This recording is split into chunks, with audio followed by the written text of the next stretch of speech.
What's up, family? This is your man, not your boy. Go Black to Africa.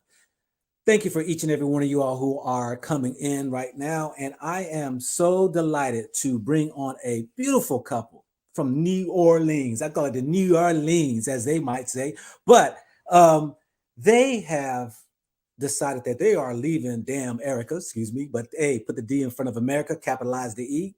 Damn Erica, going to South Africa. And they have been there several times and got a plethora of information for you all to be able to decide whether or not you want to go down and visit, check it out and see what's going on. But they might even share also some of their other countries they've been to give you insight on what's going on in the motherland. So without further ado, I'm going to give them the opportunity to kind of introduce themselves. So let's bring in Assad and Adrian. Hey, everybody, please welcome the beautiful family.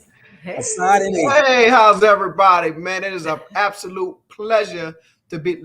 Before we started any introduction, as I said I would do, I have to thank you for the work that you're doing and the platform that you're creating to spread the message, to change the paradigm, to shatter the lies and images and false propaganda against the continent of Africa and awaken the minds and consciousnesses. However you say consciousness plural of Well, I Black appreciate it. To the continent, man. So I think did we lose you? Oh, okay. No, I'm here. Okay, Yeah. cool. So definitely we want to thank you for that. And I am Assad. I'm Adrian. Yep. And we are definitely from New Orleans. Well, let's be clear. I'm from New Orleans. My wife is from Texas, but I'm from the great state of Texas. Oh, okay. But she's been in New Orleans about 20 years, right. so she kind of sort of one of us. Did she cook that good New Orleans food? Yeah. Can you, Adrian? Can you cook that food? I can't claim that one. Yeah. I still go to my mama's house every night. Yeah. I want something, New Orleans. Well, hey, I tell you, thanks for coming on and for this interview. I believe this is going to be a prolific interview because you are the first ones I'm interviewing who are who's familiar with South Africa there, and also, as far as expats, but also, that can give us some information on you all's, business that I understand that y'all even got going on over there, and how y'all going to leave here in America in a couple of months and just become residents of the country and stuff. Yeah. So yeah. Go ahead. Well, I guess it would the best to start at the beginning, like the Bible in the beginning. It started for us. So we had frequented the continent over the course of our marriage and even prior to our marriage. Right. However, we had been on a little hiatus of the traveling, and up until about 2016, 2017, we started traveling again. In 2019, there was all of this hype about the return and Ghana. And that was initially, so we had taken our children several places around the world, Istanbul to Colombia to Mexico to Morocco, but they're young. So we wanted, at the time they were younger. So we wanted to take them to Black Africa, like real Africa, once they were old enough to remember it. We didn't want to take, our baby was 4. We had him in Morocco, right? He doesn't remember that now. So, so when we got to Sub-Saharan Africa, right? When we got him there, we wanted him to be able to remember it. So around 2019, we're like, oh, this would be a great idea. He's a little older. The baby's a little older. Definitely the oldest one's going to remember it. And we were going to go to the year to return. But as we started looking at those plane tickets, we poor. So started looking at the cost of the plane tickets. We were like, "Ooh, Jesus!" Yeah. Yeah. Not even the plane ticket, the accommodations like the Kapinski. Yeah, Kapinski was expensive. So, and I think what it was a lot of the celebrities were going. Beyonce's mama there, Cardi B, and all of these people were there. So I think it kind of artificially inflated the prices of everything. So with that being said, we had a good friend that we met in Tanzania in 2009 who had come to visit us many times in New Orleans and always told us, she was from South Africa, from Cape Town. And she kept saying, you guys need to visit South Africa. And she would point out some of the similarities. We have, South Africa has the colored community. New Orleans has the Creole community, which is very similar. Some of my research, maybe we'll talk about that later, will be centered around these similarities between New Orleans and places like Cape Town and Johannesburg. So she kept saying, we need to go. So we kind of looked at the prices of plane tickets for South Africa. And they were just because more people frequent South Africa, the plane tickets were much more affordable. So that's how we ended up in 2019 and going in 2019. And we arrived, I'll stop there. Yeah, we arrived in Cape Town, but I don't want to go too far into the story. But that's how we ended up choosing to visit South Africa the first time. Okay. Now you said that you've taken the family, y'all traveled with the children in various countries and stuff like that. And so you mentioned Morocco. Is Morocco? What other countries in Africa have you visited? Morocco, Egypt. She's been to Senegal, Mali, Tanzania. Okay. Zanzibar, if you want to count Zanzibar as another place. Part of Tanzania. Tanzania, Yeah. Those are the main countries. South Africa. And South Africa now. Yeah. Now, Adrian, have you done those travels, those countries that he just mentioned on the tail end on your own there, that you've been to those countries? Yeah, I spent several months in Mali doing some research when I was in graduate school, and then the same thing in Tanzania, and then a short stint in Senegal, but not nearly as long as the other two. Okay. Because I get emails from women who are inquiring about, traveling by themselves, the safety and stuff like that. So you haven't had any issues or problems traveling Africa, I guess, on your own. No, but I've never been a solo traveler. I usually, in my younger years, when I just wanted to sort of get out and get off the beaten path, because I was never much of a luxury traveler, I would just join travel groups. So I would travel by myself, but meet up with them. One time I joined a group of missionaries at random to, go to Haiti or Brazil or something like that. But I've never done it just completely on my own. And that's just my own sort of like, if I'm going to a place that's not a real high touristy destination, I feel like I need to know someone on the ground that can help me navigate. And it's just not anything I would do without knowing the language and without knowing someone there. Yeah. So it depends on the destination. Yeah. Okay. You could do it alone in like Cape Town or South Africa, easy. Yeah, especially if you stick to the touristy spots. Right. It's like New Orleans in many ways. If you stick to the French Quarter, you come here by yourself. It's all right. You start coming into my neighborhood, I don't know how you're gonna make it out. Yeah, I made it out though. I love going through. I like going through the creps and crevices of the hoods and all that. Definitely. Yeah. Don't mean I go at night though. Yeah. So let's start from the beginning as far as deciding Africa, because y'all travel to other countries and stuff. And I saw a video of you all that you all say, hey, we've been to these other countries, it's time to go to motherland. What was that decision, and what was also the decision on leaving America for good, I guess, to go live in another country? You want me to take it? So it's probably a two-part answer, but I can start.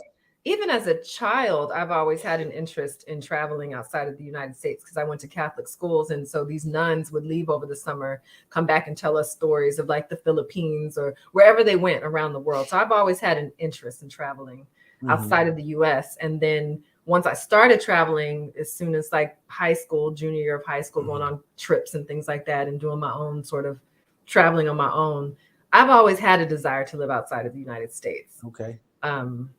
What about you? Well, no, I haven't always had a desire to live outside of the United States. I've never had a desire to live outside of New Orleans. So I don't want to live anywhere else in the United States besides New Orleans. But when we got married in 2009, it was my wife who was like, hey, in fact, at one point we were getting ready to move to Kenya because she was going to join the Peace Corps. She was fresh out or still in graduate school at the time. Yeah. So we were going to go to Kenya, and I was like, I'm not leaving New Orleans. I was like, what I'm going to eat? They don't got no A2 over there, you Yeah. know. Yeah. So that kind of put a pause on it was me. It was my reluctance to leave what I had known all my life. I don't know if you know much about New Orleans, but you can go back to 2005 and you'll find that, you know, Hurricane Katrina was the first time many people in New Orleans had left New Orleans. Yeah. We don't leave, we stay. We are here. Going out of town to us maybe go to Houston or something like that, but we're here. So I had that mindset for the longest. Although I had traveled, I had been to Paris, I had been to Amsterdam, I had been to Jamaica and stuff like that. Once one off on each of these times, I was like, oh yeah, I've lived my life. I've already traveled. I've been places, and I didn't realize that people go multiple places and travel, you know, throughout time, you know, throughout their life. Yeah. I don't forgot the question. Of deciding how what was it that made you decide to go ahead and leave? And Okay, also, so let me tell Africa. you. So let's get into the story now. So 2019, bam, bam, bam, just like that. We are in South Africa. We're in Johannesburg, and we had a great time. Well, we were in Cape Town. I didn't like Cape Town. I didn't dislike Cape Town, but I didn't have that affinity, that connection to Cape Town like I did with Johannesburg. When I got to Johannesburg, I had Gil Scott Heron playing in my head. What's the word? I had, you know, I felt the vibe. I felt the energy. Houston, Atlanta, Vegas. It was all of that wrapped into one. One moment I'm sitting outside in Rosebank. Rosebank is like a area. It's a mall actually, but it's a mall. The mall is named after the area. And I was sitting out there and I was looking around.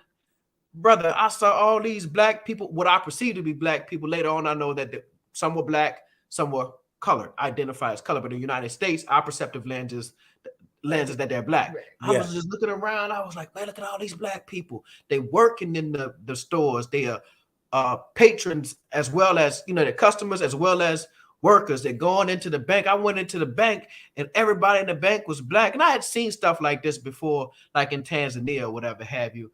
But not quite the energy, you know, that I felt when I was in Josie. So we got back to the United States and we said, what we're going to do is we're going to buy a place in Johannesburg. Mm-hmm. And every year, instead of taking our children around to these different places, our children have been to Paris, Spain, all these different places. Instead of taking them there, every year we're just going to go back to Johannesburg. Now they'll have a connection with the continent. They'll know this city intimately. It'll be like a second home. So we bought a place, right? Okay.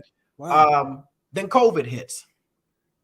And we're walking around like, dang, we can't even get back there. So we living vicariously through all these YouTubers who are living in South Africa. And we're just watching videos over and over and over again. So we started to make a plan. We said, well, we need to figure out how we can get a visa. So we said, what we need to do is we need to buy enough property, right? So that we can come up with there's a retirement person's visa or retirement visa in South Africa. Yeah. So we said, okay, it's going to take us about 7 years to buy enough property. So our plan was 7 years. And then we said, well, we need to figure out how to speed us up, accelerate. I can't wait 7 years. So then we formulated a plan to do it in 5 years. Mm-hmm. And then I said, man, you know, 5 years is still a little long now. You know, that's kind of rough. So we said, well, let's see how we can do it in maybe 2 or 3 years. And while we were working on our 2 to 3 year plan, so what that meant is that we bought a multi-unit property that had about 12 apartments in a commercial space. We bought another apartment. So we own a few properties there. But then in May of 2020, George Floyd was murdered. Mm-hmm. Murdered by the hands of the police. All this time from 2019, 2020, I'm telling people, I think we're going to move to South Africa. Mm-hmm. I want to move to South Africa. I want to move to Johannesburg. I want to move. I'm telling my mom, I'm telling my dad. My mom is, you know, looking at me crazy. Boy, what you talking about? You ain't going nowhere. George Floyd got killed. My mom called me. We were actually in Houston, Texas, because Louisiana was on lock. Houston is real red. They was wide open. Wow. So we went to Texas to get a little wide open. And my mom called me and she said, son, if you're going to do it right. She said, I understand that you got to go protect my grandchildren. If you're going to do it right. Mm-hmm. And that's when we began to plan on how to get out of here. Mm-hmm. And we put our plan into action starting May 2020.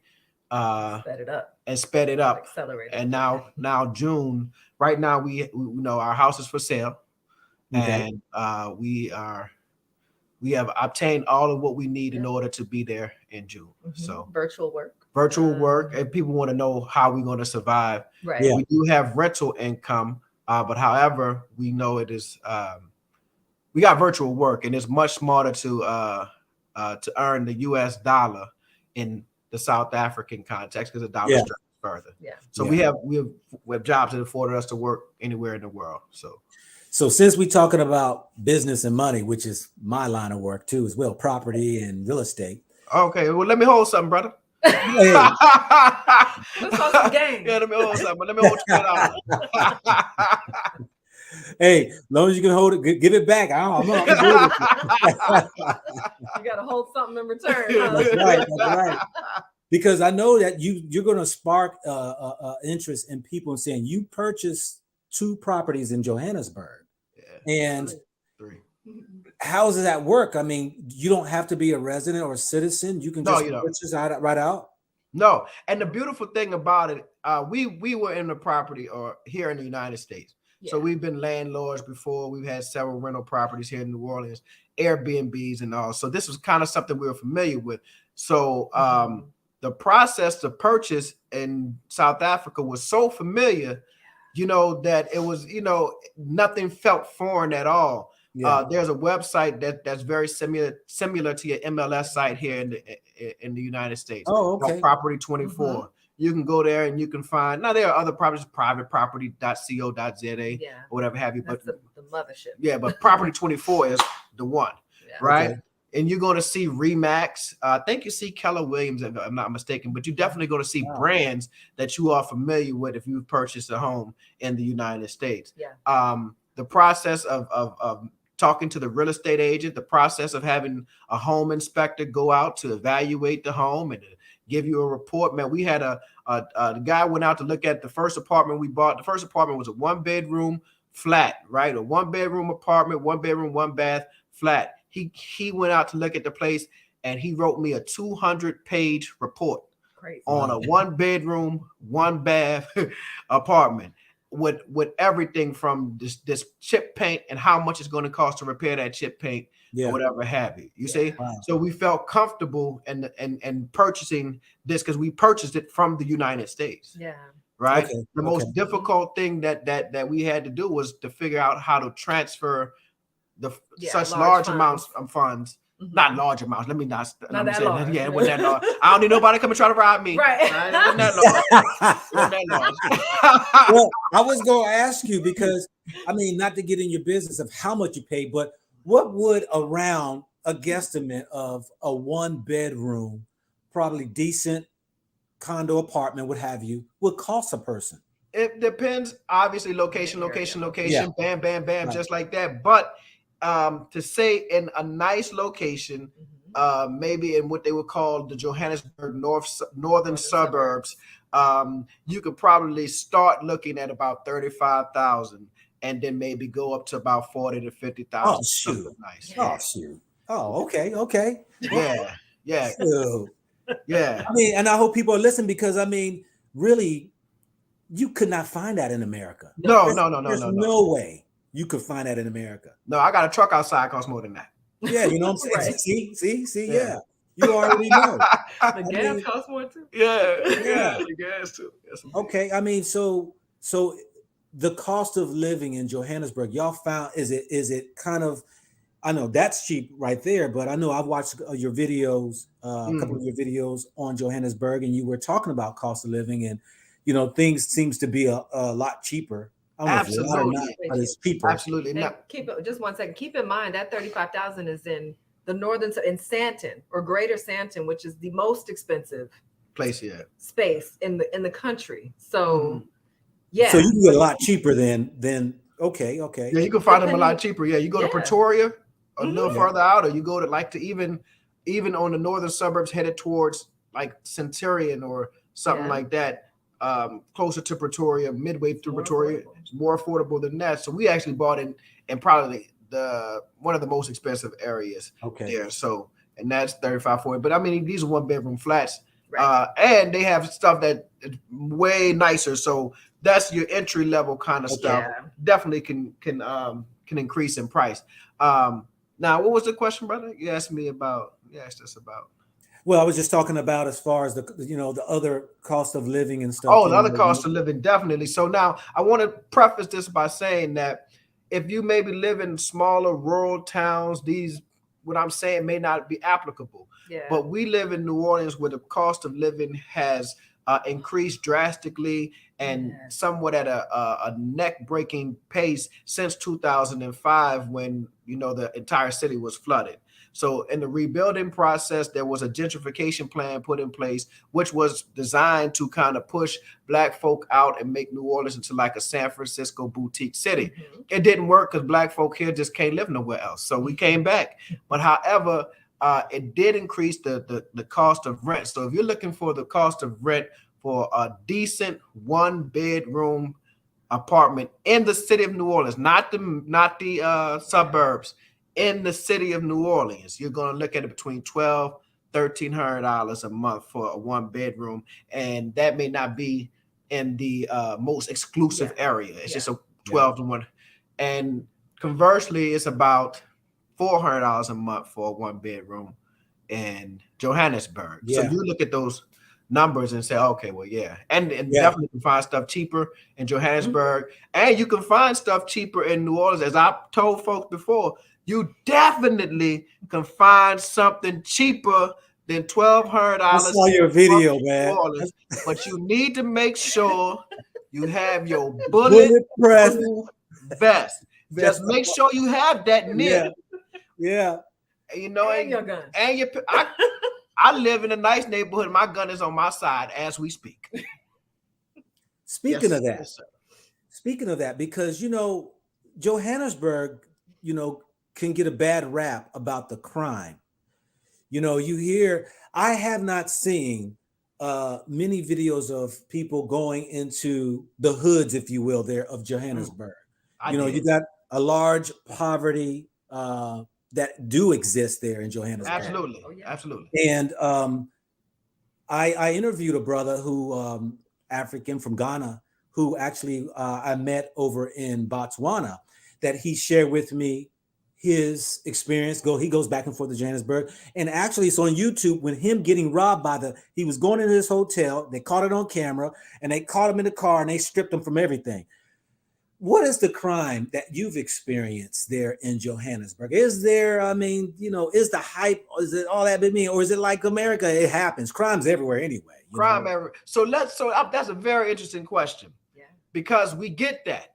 Folks start talking about, hey, Johannesburg is dangerous. Yeah. So what I did was I pulled up the list of the 50 most dangerous cities in the world. Mm-hmm. And Johannesburg for 2 years straight was off of that list. Mm-hmm. But in 2021, it returned to the list at number 40. Mm-hmm. New Orleans was number 18. Mm-hmm. You understand what I'm saying? Yeah. So yes, Johannesburg is dangerous, but it's nothing compared to what just this week alone, brother. Listen to what I'm saying. A group of 4 teens, one brother, 17 years old, and 3 sisters, 3 little girls, carjacked a woman, and her arm got caught in the seatbelt of the car, and they drugged this 73-year-old woman until her arm ripped from her body at 1:30 p.m. in the day, right here in New Orleans. It's so funny we talk about this because I was just in the store and I bought this right here. I'm up in Ohio right now, but I bought this right here, busted. I didn't never buy one of these before, but it shows what the crimes that happened in the last month, right? Yeah. And it shows all the murderers, the rapists. They got all this, and you open up, it's like the list goes on and on of the crimes just here. This is just Columbus, Ohio, and this right here is 11 page. I guess it goes on. All crimes that happens, and you're right, man. I mean, compared to America with the crime, I'm sorry. Hands down, America's probably the top country with the most crimes that exist. Guns out of control. Mass shootings. Yeah. And and like people could see here, look, it ain't just black for those people in Africa and stuff. Look, it ain't just black folk. You probably got more white folk on there that you don't see on the local news. You know? Right. Right. So You know? what I want to say is that every place has crime. It's going to depend how you carry yourself. And yes, my wife didn't go, but I went to Alexandria Township. We went to El Dorado. These are places that are typically that you would describe as the hoods in Johannesburg. We stumbled upon Hillbrow. We did a video about that. Hillbrow is Cabrini Green, Chicago, 1999. Yeah, this is 1995. It's like that, right? We stumbled across this place to go find our property manager, and that was a hell of an experience, brother. I was riding. I ain't got no gun. My children in the back seat. So there's that element. It can get real. But I don't go to out of town on vacation for stuff to get real for me, and I don't do hood tours. You know, my whole city is a hood. I don't need to see no extra hoods. I got it. I know what it's about. So we try to stay in areas where it's tourists, where it's safe, where we know where we're going. We always know somebody around there. We've created a network in South Africa, in Johannesburg, that we have people. And even when we did go to El Dorado, we were there with somebody from El Dorado. And when we went to Alexander, the guy we went to, I was cracking jokes. We were sitting outside and all these people moving and stuff. And I knew, I was like, oh, this is like Suge Knight. He invited us. And the way the people were moving around him, I was like, oh, I ain't got nothing to worry about. He was directing traffic with just, I was like, okay, I'm good. Yeah. Well, you mentioned about network. What is the expats like? I noticed there's a group of brothers and sisters there from America, probably UK and Europe. What is that? Have you connected with a group there, and is it a large base or what have you? From what I understand, that there are a lot of African Americans in SA. I don't know how to compare it to Ghana or anything like that. I think Ghana really has the most African Americans, and then followed closely by Tanzania. But there is a large African American expat population there. We've met a few people. Definitely not all of them, maybe definitely not most of them, but we've met a few. And all of them, what I have experienced, and maybe my wife can correct me, they all have something in common. And what I've noticed is most of them are high-level professionals in some way. And even the ones that we are meeting now, that we have connected with, who are planning to move, a lot of them are doctors and engineers. And I think that's partly because South Africa being the most industrialized nation, they can see they can see kind of similar opportunities in SA as they would have in the States or whatever have you. So again, I'm dentists, medical doctors, engineers, and just very high level, highly educated Black professionals from the US who are interested in SA. So that's just something that I observed. Okay, all right. Now I know that I have an issue with South Africa. Yeah, what's that? Because of apartheid, the era of the apartheid, and the saying is like, really 90% of the land is owned by those white folks and only 10% by the brothers and sisters. Do the brothers and sisters there have a piece of the pie? Are we doing great things and owning businesses, or are we servants? Are we there just for their so-called wealth and their riches? Or are we able to be able to acquire and to get our wealth as well? So let's contextualize the conversation, and then I don't want to monopolize it because my wife is way smarter than me. Let's look at the end of apartheid to now and understand that the Black middle class in South Africa has grown trifold from the end of apartheid to presently. And every year, the Black middle class is expanding, right? So that's a phenomenal feat just in itself. The Black middle class in America has not ever grown at a trifold rate, right? No. Secondly, the majority of businesses in South Africa are owned by Black people, right? Okay. So now the wealth is a different story. Business ownership versus wealth, and land ownership. Those are different things, but the majority of businesses are owned by Black South Africans. Mm-hmm.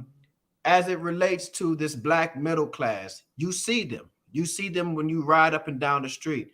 You see them in their nice cars. When you go, let me tell you a story. We went to a place called Dan Fern Golf Estates. I don't know the statistics of Dan Fern Golf Estates, but I do know that if it were in the United States, it would probably be like a Beverly Hills or something like that, a Baldwin Hills, Prince George's County, something very nice, right? And we were there, and there's a lot of white people, a lot of Indians, but there was a whole lot of Black folk. And we were there at the golf club estates, right? And I saw these 3 Black teenagers, South African teenagers. They were sitting at a table, and some girls came up to them, and they talked, and they ate. They ordered a little hamburger, whatever have you. And then they got up, and they started walking home.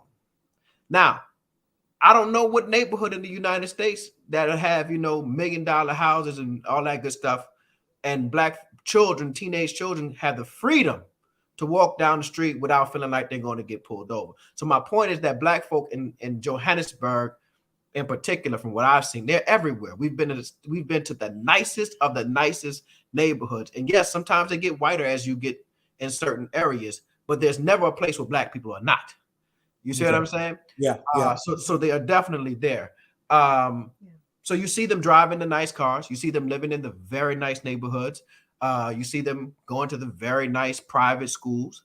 Now, as it relates to land repatriation, that's not my business. Let me tell you why. Let me say this. I believe that South Africa has enough intelligent, well-versed, educated Black South Africans and colored South Africans who have the wherewithal, the sense, and the intimate knowledge of politics, policy, and procedure to examine that situation and do what's best for the future of the nation. So I stay out of that. That ain't got nothing to do with me. It's the same way I feel about our continental African brothers and sisters coming over here and involving themselves in the reparation conversation. All you need to say is that you for reparations. And we got enough Black folk here with PhDs and MDs and master's degrees and all that. We can speak for ourselves, and they can speak for themselves. Yeah. So, and that's all I say about that. Okay. Well said. One of my things is that I know, the what I see, because like I haven't done any videos on Johannesburg or South Africa, because I'd rather be there on the ground doing the work and see for myself, gain my own experience and stuff. But it sounds like that for you all, that you found a place that is conducive to your lifestyle you're living for your children. Yeah. How are y'all going to play a part with your children's education? They're going to be distant learning. Do they have the education there for them? How does that work out? Go ahead, baby. Let them know. Yeah, our children attend it's a French immersion school here. You sounding bougie. We sounding bougie. Well, let's explain some of this. Y'all got some money. Let's explain some of this stuff. It's a charter school. Let's explain some of this school. We are in Louisiana, and Louisiana was a French colony. I already know Louisiana, about 10 years ago, decided that the French language was dying, because when I was growing up, you can go to Lafayette, Louisiana, and you could hear grandmama still speaking. They didn't speak English. French was their first language. I'm talking about Black folk, right? Yeah. So Louisiana said, man, French is dying in this state. So we want to do something to make sure that it stays alive. So they started opening up all these little French schools around the state. So that's why our children go to a French school, because my wife thought it was important that they pick up a second language, right? Okay. So it ain't like, I won't be clear. I won't be clear. Okay.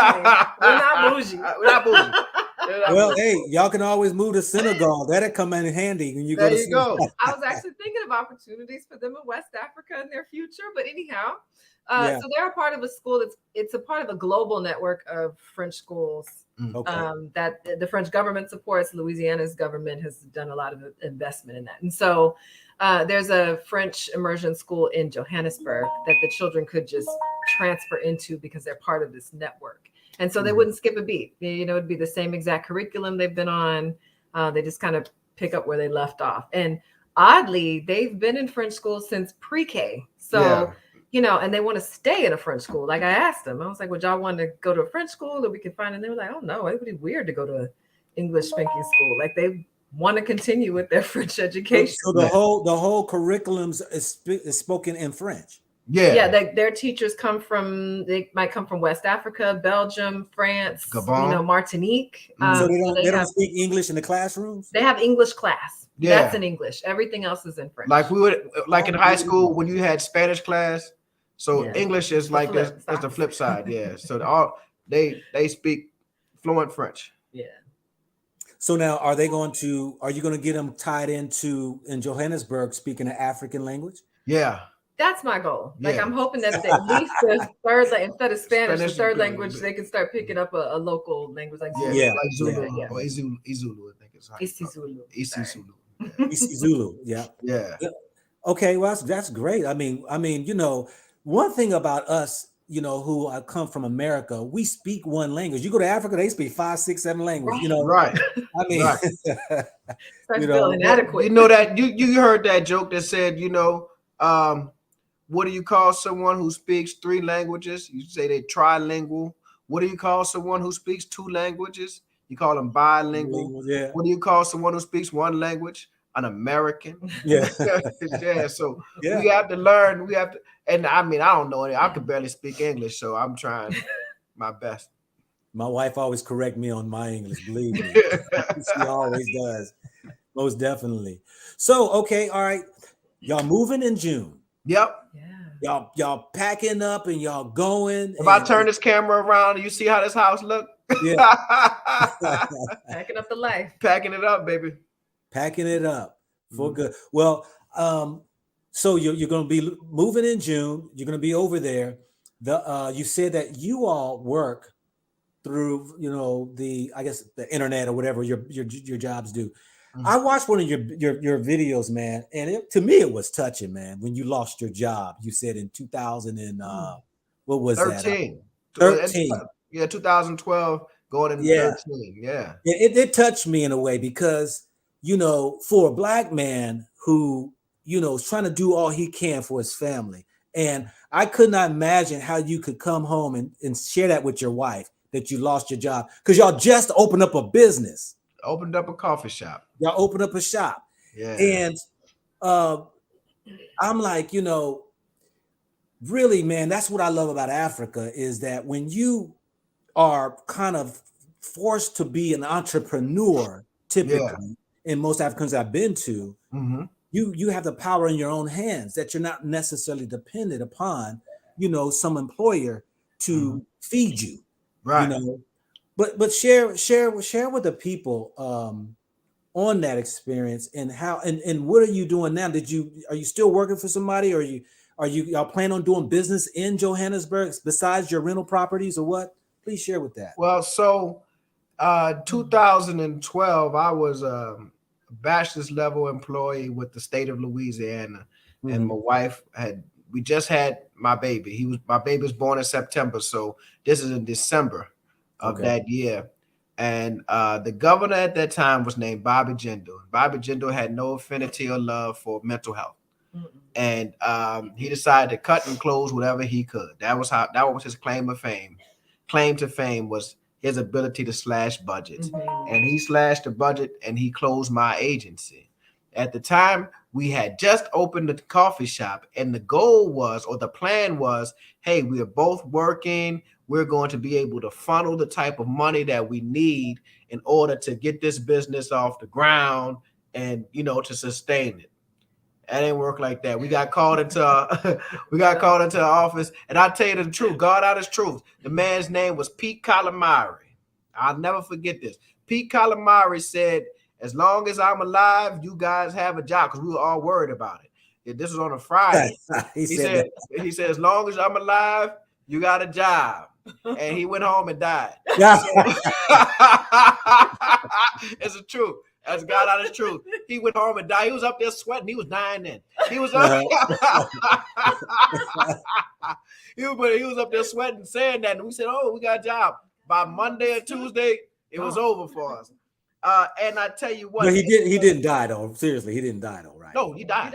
He died that Friday. Facts. Big facts. Wow. He said, if as long as I'm alive, you have a job. You will be this agency is not going anywhere. And he went home and died. Wow. Yeah. You He know, died down in on New Friday Orleans, after. He said that 10 o'clock Friday morning. He was dead 3 o'clock Friday afternoon. but you know, New Orleans got some spooky stuff. I still don't understand. And I don't mess with it either. So, but go ahead, brother. Go ahead. Go ahead. So, yeah. So, man, I tell you what, I just want to take this moment because I always admire my wife. She knows she's getting, because I say this because there's been many times you hear stories of men who have lost their job. They're unable to provide. They don't have money. And they come home and their wife is, well, what you going to do? You got to do this. All right. How we going to pay the bills? Blah, blah, blah, blah, blah. And my wife never said those things to me. All she gave me was words of encouragement. Oh, we'll be okay. Here I was, a high-level professional. I got a lawnmower and a truck, and I went out and started cutting grass, right? Mowing lawns in order to make ends meet. The coffee shop wasn't making any money, so I was trying to split money between paying bills here and keeping the lights on at the coffee shop. And my wife was always supportive. She would even get off of work and come out there and cut grass. We had our babies in the truck, right? And we would go out and cut yards together. And eventually I got a few yards and I got some work with the banks and a couple of contracts. And I started to, so it didn't stay that way for long, but this is hard, strenuous work. And it's 100 degrees in New Orleans during the summertime. Yeah. So eventually there was a guy when we first opened the coffee shop, the day we opened it, he came in and he looked around or whatever have you. I didn't think anything of it. A friend of mine had a business that he had sold. So I put the coffee shop up for sale, right? Like to buy the actual business itself. And the guy who came into the coffee shop that first day came back and he made me an offer. He didn't want my business. He wanted my location. Right. Yeah. So that gave us a nice chunk because, man plans a lot of plans, and indeed Allah is the greatest of all planners. Obviously, we're Muslim, but he wrote us a nice check. I didn't have to do anything. He just wrote us a nice check and he took over the business. My landlord said, hey, you got somebody to replace you? I don't care. Let him start paying on your behalf. Yeah, exactly. Because if I let you stay trying to force you to pay, you ain't got. I see this ain't working. So we were blessed to get out. After that, again, I was still cutting, but that's not anything that I wanted to do long term. I'm sweating.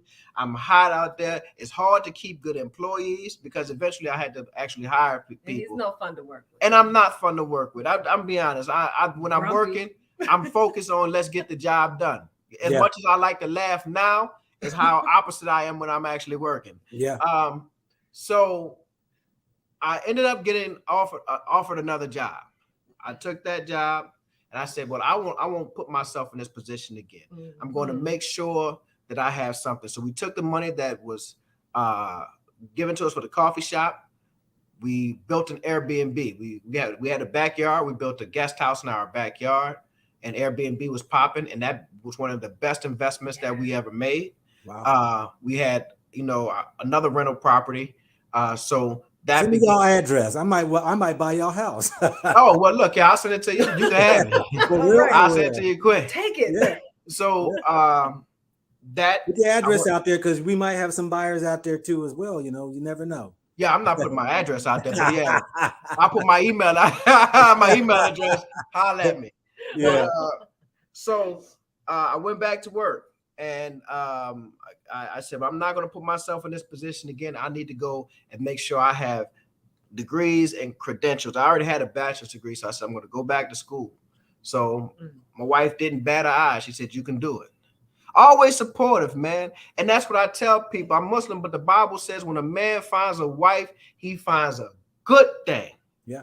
You don't have to believe in Christianity. You don't have to believe in the Bible. But that statement is 100% true. When a man finds a wife, he finds a good thing. And the second part of that verse says, and he obtains the favor of the Lord. Yeah. You see what I'm saying? Yeah. So that's what happened. I I can get on these internets and talk all I want because I got a friend who has my back. You understand what I'm saying? You know, you saying that, you know, and you also mentioned that in your video, and it actually it made me feel proud because I speak highly of my wife, you know, and I hope that there's brothers out here and sisters out here to see that when you become a team, you got to be supportive of each other. Yes. You know, I know that, you know, we have our struggles in our marriages and we have some issues.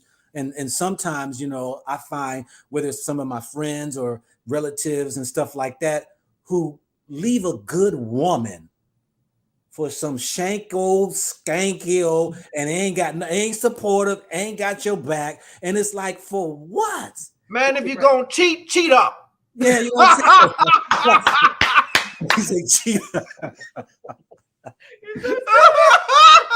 If you go from a school teacher to a nurse, you know, you gotta cheat up. Right here. You gotta go up. You funny, man. You don't cheat with the lady working, your wife a teacher, and you cheating with the worker at McDonald's on fries. That don't make no sense, brother. Well, I'll say this right here. And I know you joking, but really, because you already know that, like you said, when you find a wife, you find a good thing. You find a good thing. And it's great because I know I have seen marriages break up over one who has an idea want to move, especially to Africa. You know, and another one don't want to.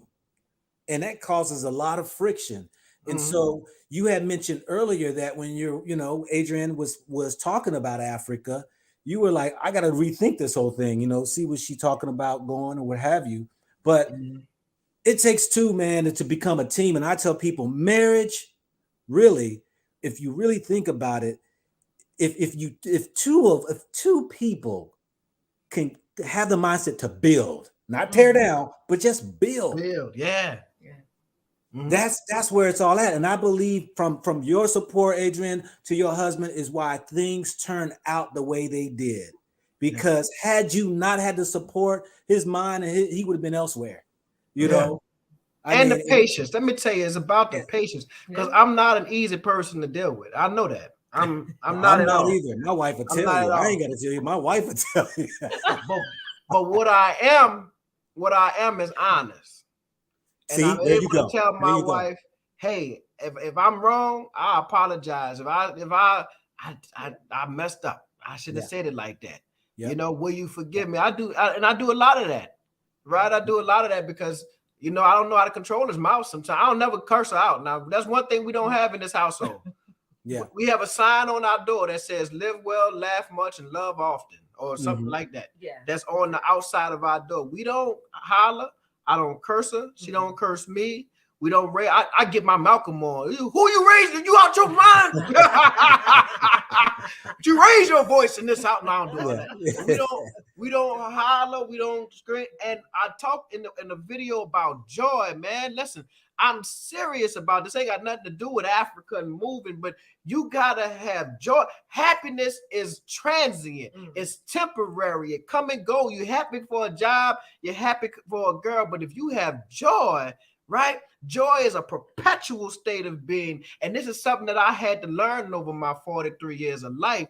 And now that I have learned it, I have embraced it. And my wife, but you know, my wife brings me joy and she has a joy and we have a joy together. So even in the hardest of hard times, when we had to take $100 and go to Walmart and buy groceries for 2 weeks, you buying red beans and spaghetti and rice to last you for 2 weeks.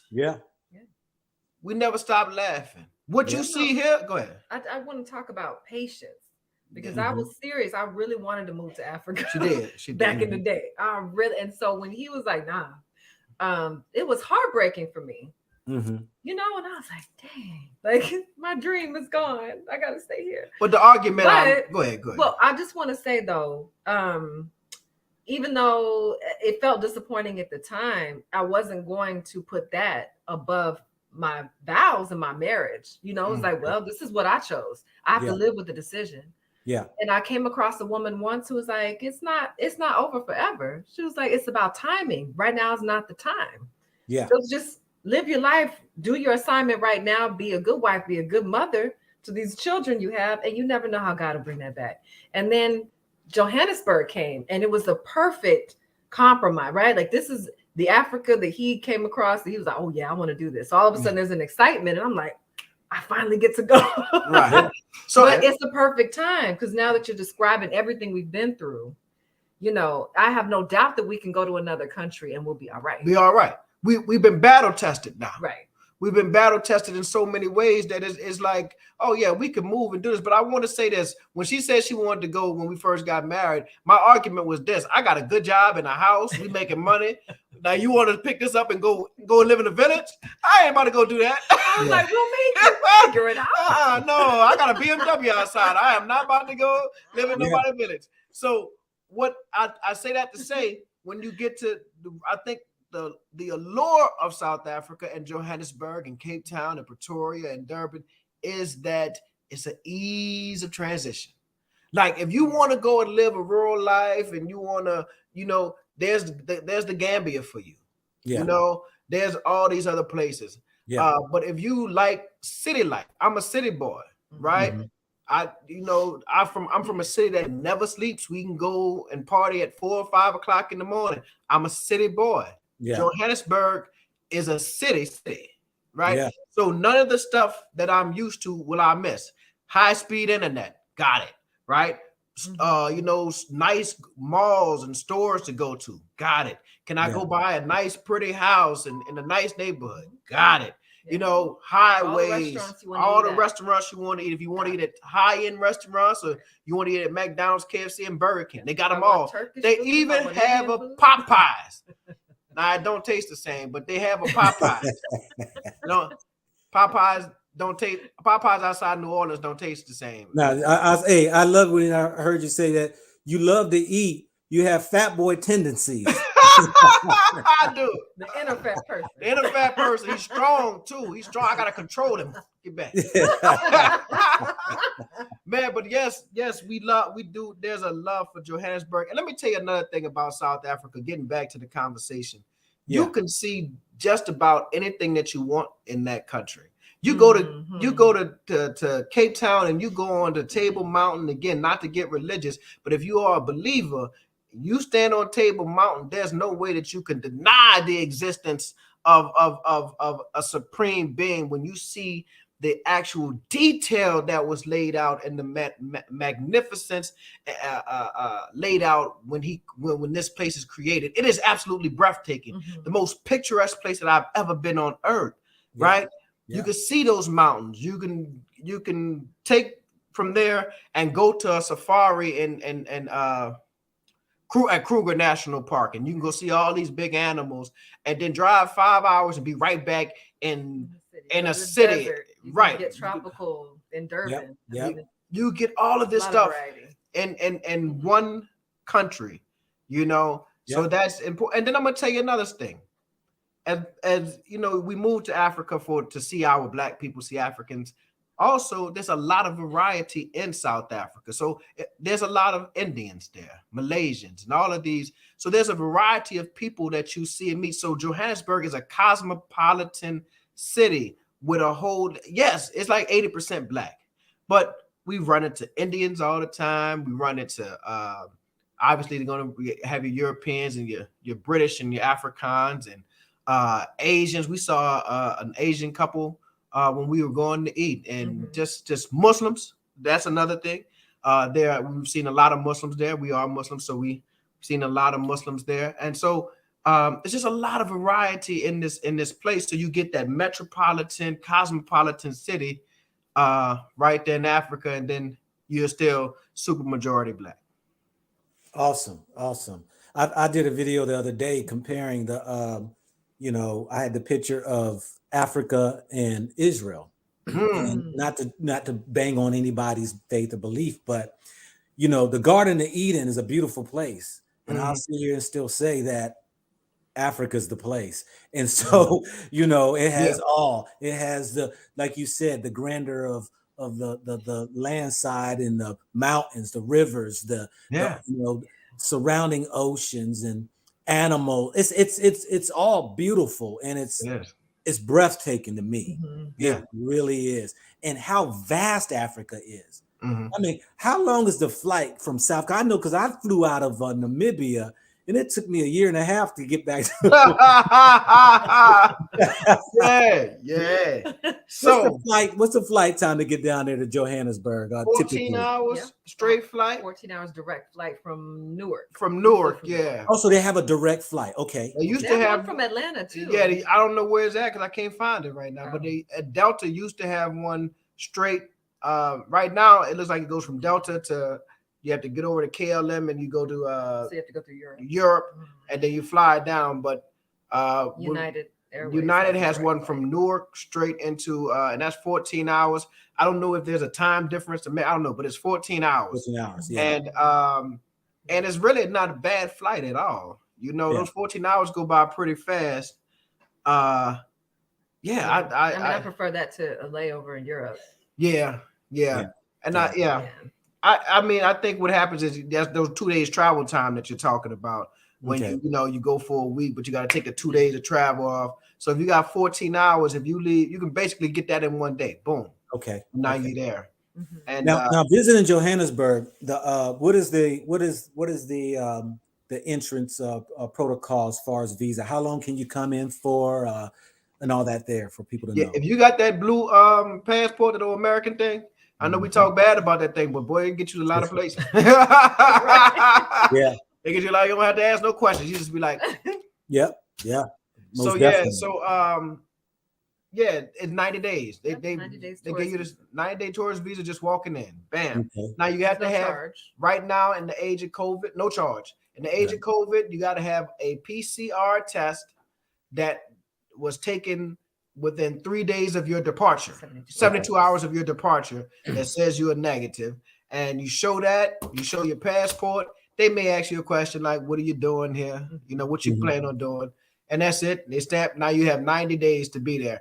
And if you want to extend, right? They say you need to start that process like the next day because it takes so long. It still is, you know, it's some things we have to get used to, right? As Americans, we are, you know, get it. Done. You know, emails all night. If I send you an email and you ain't responded within about 2 hours, I'm gonna follow up. Let me follow up. See what's wrong with him. You know what I'm saying? So that type of pace. But I say that to say that if you want to get that visitor's visa extended for another 90 days, they say you need to start the process early because it takes a while. It may take 2 months to get you that extension. So you can actually get it extended for 6 months, basically from the initial first 90 days. But you have to start that process early. Great. Okay. Well, you know, it's interesting that, and I hope people picked up that there is no charge for visa expense to go into Johannesburg. Mm-hmm. So that is a plus. I mean, with the expenses of that, you know, COVID testings and stuff like that, you know, it can rack up. It definitely can rack up. And I just have to tip my hat to the South African people, believe it or not, I talked about slow, but we're talking about a very efficient, a very industrialized nation. For instance, their COVID protocol, their COVID testing, we went 3 times in 2021 and we just came back last week. And each time we had to go get, you know, tested to come back into the United States. I've never seen anything quite like that in the US. There's a place you go, Ampath. They do the test.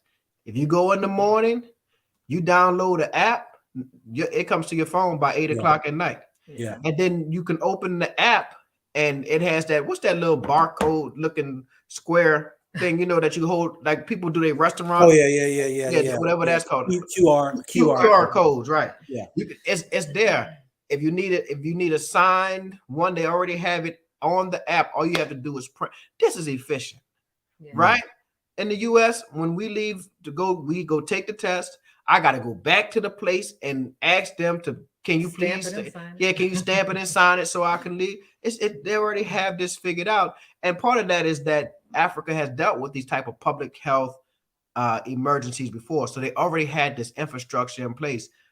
In 2021, when we were going in the stores, oh no, it was no walk in without your mask. Oh no, you gonna have that mask on, and you gonna sanitize your hands, and they're gonna take your name, and they're gonna take your number for contact tracing in case somebody in this place tests positive. We can reach out to you so that you can go and get yourself checked or be aware. You see what I'm saying? Yeah. I mean, the protocols are serious, so we definitely appreciated that coming from a place like Louisiana and New Orleans and the South, where people were like upset just to wear mask. I ain't wearing no mask and blah blah blah blah.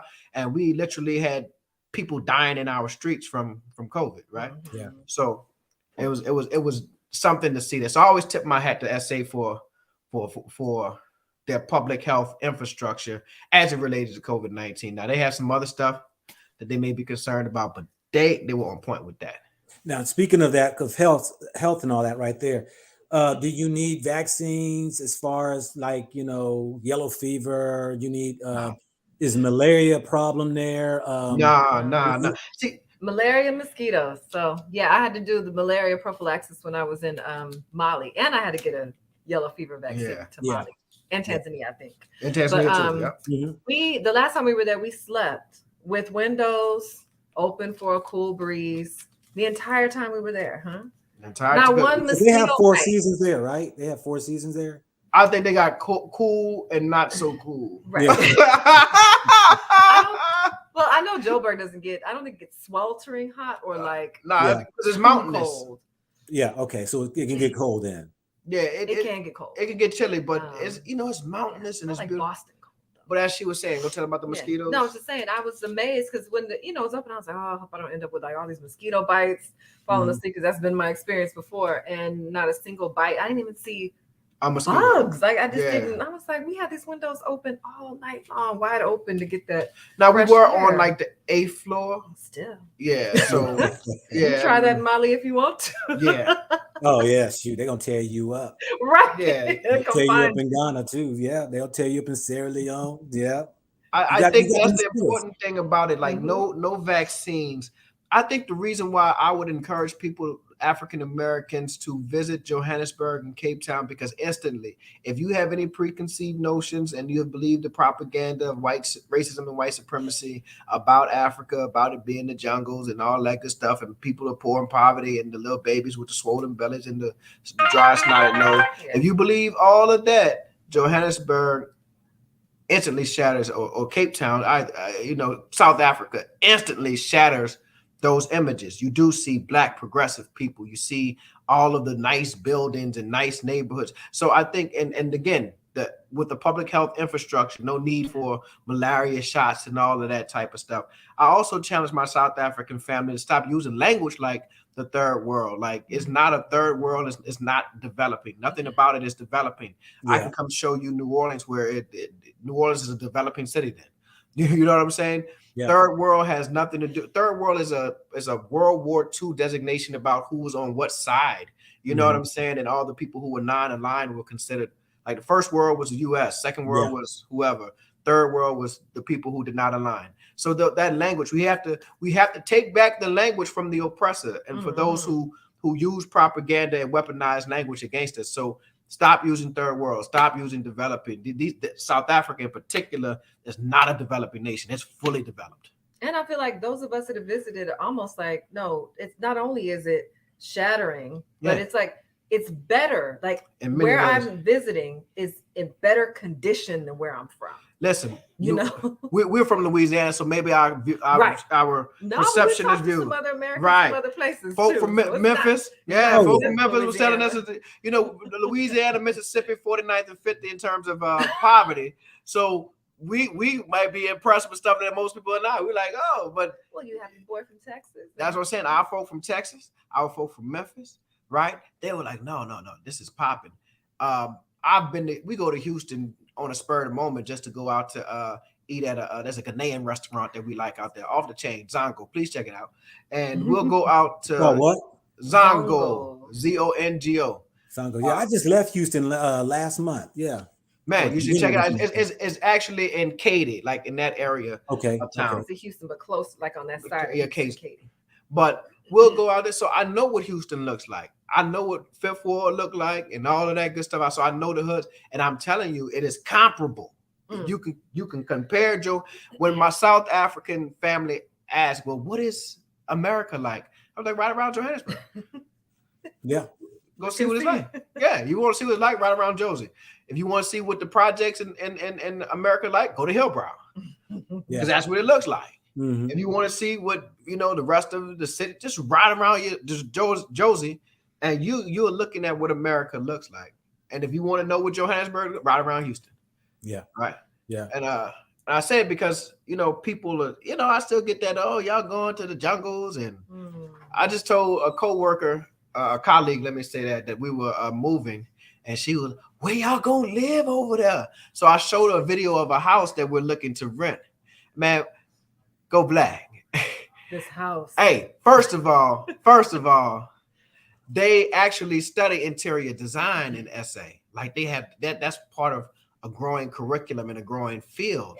So when I tell you they lay out their houses, color schemes and how decor feng shui, homie. Yeah. All that. So when they lay out their houses, they really laid out. So I showed her the video of the house that we're looking to we're going to rent before we actually buy a place over there. We already got, before we buy a place that we're going to live permanently, we want to kind of be able to move around, see where we want to stay. Yeah. But the house we go to, she looked, she said, oh, shoot, can I move with you? I said, well, baby, pack up. Yeah. Come on. Yeah. They had their stuff laid out now. I know they do. Yeah. I know I've only been to Johannesburg through the airport when I was going over to Namibia. Okay. And that airport is immaculate. That airport is just like laid out, they have. And just flying into the Johannesburg, just looking down at the layout of the part of the city, it was definitely eye-opening, Yeah, and so, but let me say this right, because we're gonna come to a close here. I know you all have this, you spoke about joy, and the title of my thing was "You Are Moving Your Joy Over to South Africa." I saw that. I appreciated that. Yeah, because I saw a video where y'all just have this bundle of joy, and it's a vibe that you have, that you found a connection with Johannesburg. What parting words would you like to share with the people, whether it's traveling Africa or what have you, to Johannesburg? What words would you encourage, motivate our people, and inspire them to? You go first. I go for you. You need some time. I feel like well, listen. Just go. I always I quote scripture because I read scripture. Go ahead, brother. Go ahead. There's a story in the Quran, and these people are complaining to the angels, and they say, "Man, we being oppressed over here. They messing over us. Black Lives Matter." they complaining to the angels. Yep. And they say, "Man, we been oppressed in this land." The angels don't look at them and say, well, go out there and fight. Go out there and protest. Let them know that Black Lives Matter. The angels look at them and say, well, damn, didn't Allah make a planet, a earth, big enough for you to migrate? Now that's powerful. Right? So not all 40 million black folk can leave the United States. Right? But a lot of us are sitting here complaining when they got a great big world out here that can bless you and bless your life and change your life, give you a better quality of life. Let me tell you what I love about going to Johannesburg. I drive. When the first time I went there in 2019, I got out of the airport in Johannesburg. We went to Cape Town first. I got out of the plane in Johannesburg from Cape Town, rented a car with the steering wheel on the other side of the road, on the other side of the car, driving on the other side of the road, and I drove 5 hours. Yeah. Right? Never. You know when you drive and the police get behind you, you tense up. Oh Lord, have mercy. Turn down that music. Right. I got my seatbelt on, all that old type of stuff. You don't have that feeling now. I've gotten pulled over in Johannesburg. It was an absolute pleasurable experience, right? The lady I filmed actually in Tanzania driving. I don't know if y'all saw the video or not. Being stopped by the police, and it was pleasurable, laughing with them, and all that. They're filming, showing getting stopped there in Tanzania by a police officer. Yeah. Yeah. I remember that one. Great. I mean, I'm not gonna say it was a great experience, but the woman, she said, she looked at my license and she said, "You're not afraid to drive over here?" I said, "No." She couldn't even pronounce Louisiana. And she was like, "All right, be safe, sir." And going, we just an exchange. And she had a pistol right here. But never did I think that I was going to die in that exchange. Yeah. You see what I'm saying?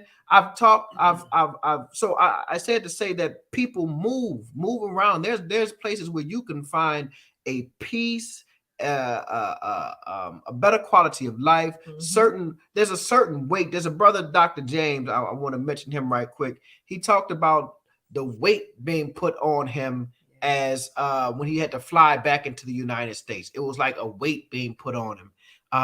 There's ways of leaving that weight. You know what I'm saying? There's places you can go in the world where you can drop that weight for good. Johannesburg is one of those places, but the continent belongs to us. The Honorable Elijah Muhammad said that Africa is our throne, the entire earth is our home. But we should learn to move and migrate. And for those that want to stay here, I don't ever knock people. I understand. We have a claim to this land. We have a right to this land. They owe us, right? However, there's still opportunities for you to move and to create a synergy between the continent and here, where you can have that freedom. It's a new day. We don't need a green book anymore. Yeah, it's a new day. It is time for Black folk to start moving around. The white folk doing it. The white folk been doing it. I get on a plane to South Africa, it's white people. I get on a plane, but I get on a plane anyway to Colombia, white people. I get on a plane to Istanbul, white people. Negroes, please stop going to the Dominican Republic. Please. See the world. Miami and Atlanta will be there. Like Jamaica too, but damn. Man, it was a great time talking to you, brother, man. Well, hold up. I gotta hear the feminine side now. I gotta hear from go Adrian. ahead. Goodness. Side. Yeah. I was just gonna say, just go, because after my first trip to Africa, I fell in love, and I just wanted to see more and more and more and more of the continent. And any chance that I got, I was on a plane, linking up some kind of way, finding myself there for some reason. And it didn't matter what reason. I was like, I'm just going to get there. So, I think Black Americans reach out, link up, find yourself there, connect, whatever country you want to connect to, do that. I want you to describe that conversation you were having with Ashley in Africa about femininity, since he wanted to hit the feminine side. Tell him about like what you were saying. Well, yeah, I mean, Ashley and I connected because in the U.S., I think hardens women, right? Whether it's a feminist movement or I don't need a man or whatever it is, it can harden us in a way that it just takes away from the beauty of our femininity. And what I found in Tanzania, my time there, was just that women just had the chance to really it's hard to explain, to really be in their femininity and to enjoy being women and doing women things. And I know people will argue with me about what that is. I didn't know women thing cooking and but there was such a celebration in womanhood that I found in Africa that I thought was very beautiful. Everything from just having parties to do henna, or just like cooking together and talking and communing. I just thought it was beautiful. And I don't know that I would have had that same experience in the United States.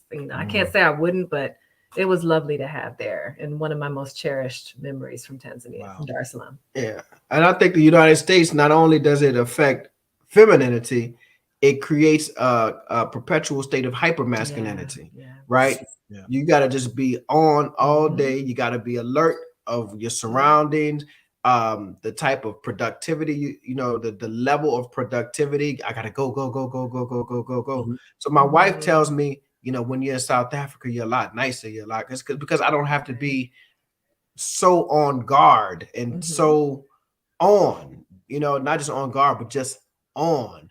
There's a level, and so then you're able to explore the other sides of your masculinity, the sensitive side, the softer side, the caring side, the patient side, because these are parts of what a man is, right? So I think, again, just in the United States, it has this effect, this culture of capitalism. it makes it hardens everybody, male and female. Yeah, it does. Well, good folks, I tell you what, it's been a pleasure Absolutely, interviewing you all, and I'm quite sure you have sparked a lot of people's interest in Johannesburg, South Africa, period, as a whole.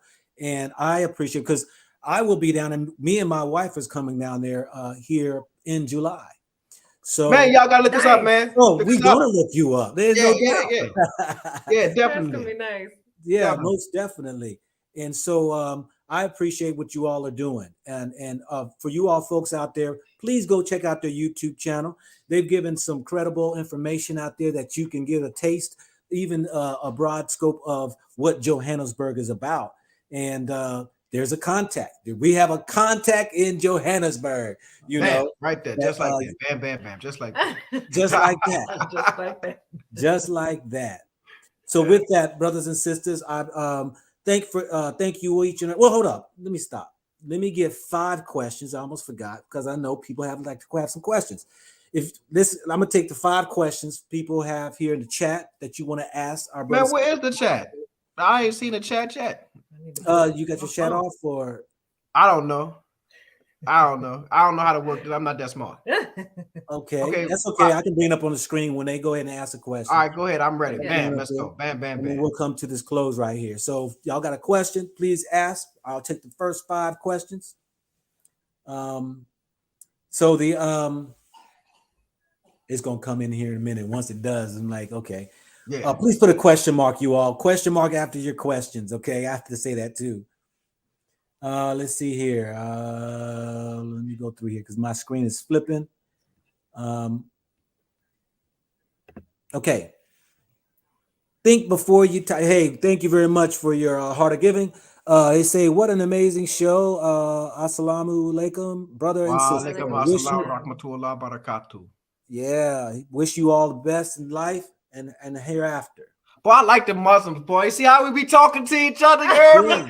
Yeah, bro. Wish you the best. I wish you the best of life, man. I speak life and love and light and the mercy of Allah to your life, brother. Yes, indeed. I love that talk. Great. Have you all been to Namibia? No, but we going. But I really want to know. Big facts, we going. Yeah, because that's not too long of a flight. Yeah. Next question. Can you use an American loan to purchase in SA? I guess if you get a loan in the United States and they give you the money, then you could take that money to go to SA. However, you can get a loan in SA. It's not called a loan, it's called a bond. Yeah. And you can get a bond, but you have to put 50% down, is what we've been told. Or you have to have some collateral in SA. So if, for instance, if we wanted to borrow, we own all of our properties flat out. So we don't have a bond or a mortgage. If I wanted to borrow against my properties, use them as collateral to buy a house in SA, I could. So, but other than that, you would have to come up with 50% down. And you can get a 20-year bond on once. I don't know. I don't know if there's a U.S. institution that would allow you to purchase overseas. What I'm saying is, if they can secure a loan, like they can use an American loan to purchase an SA. I don't know if a bank is going to say, Wells Fargo is not going to say, yeah, let me give you this money. But if you can get a loan, like a personal loan, yeah, definitely. And so how long, like a mortgage or whatever, do you have? 50% down, and then how do they chop that up in as far 20 as years? 20 years, okay. Max. Yeah, 20-year max. I mean, but think about that. I want you to look at those numbers. Say because you could probably buy a house, a very nice, decent, very nice house for maybe 130, 140. Now, definitely they go up to $300,000-400,000, get all kind of $1 million. But if you just wanted a decent house, 130, 140, and you're talking about, gated community, decent house, and you put 70 down, you're only paying off 70,000 over 20 years. Think about how small. Well, America is, you put 20% down and got to pay 30 years. So 50% for 20, I can understand. Yeah. Do you have to be vaccinated to enter South Africa? COVID? No. You don't have to be vaccinated at all. They don't ask for no vaccination and stuff like that. But yeah. Okay. The next question. Have you been? Go ahead. You can read that. Yes. Yeah, we've been there. We have, and we saw the gumboot dancers. So let me tell y'all a quick story about the gumboot and how it relates to Black Americans. we can trace the history of, we are both part of Black Greek letter organizations, right? I remember Phi Beta Sigma, the fraternity of Huey P. Newton, and the fraternity of Kwame Nkrumah and all that good stuff. But anyway, yes.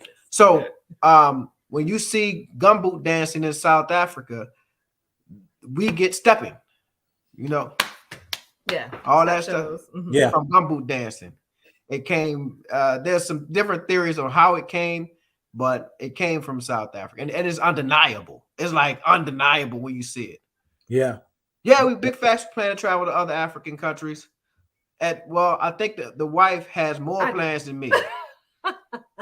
I'm gonna be in Johannesburg eating lamb chops. Big facts. They got the best lamb chops in the world. So I'm gonna be there eating, but she wants to go to different places. I'm gonna keep moving around. Yeah. I can't wait to Last question.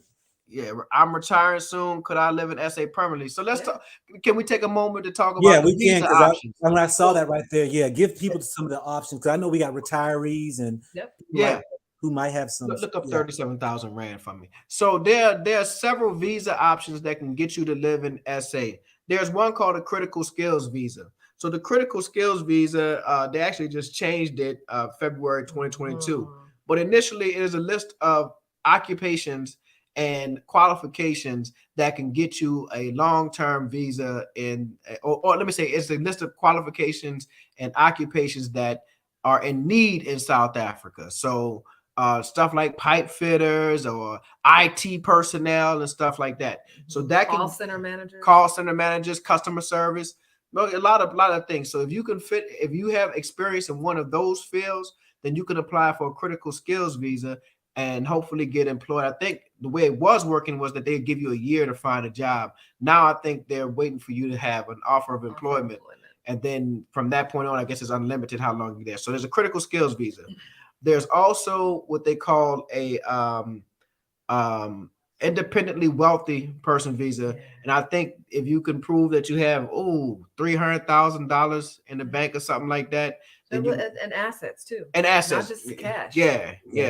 Then you can get that independently wealthy visa. Home, cars you own, right. Assets.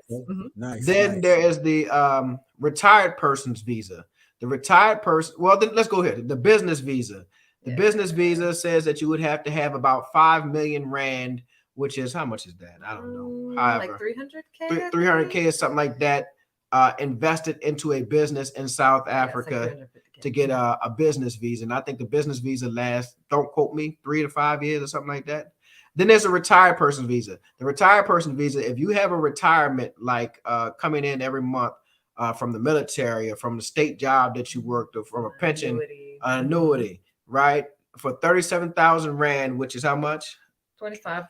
If you can prove that you get $2,500 a month, you can get a retired person's visa, and 3,000 Rand additional for every dependent. So your wife, your children. And that also includes passive income from rental property. And also includes passive. So that was our goal. So that is our goal, is to get enough passive income from real estate to get a retired person's visa. Once you get the retired person's visa, then you can apply for permanent residence.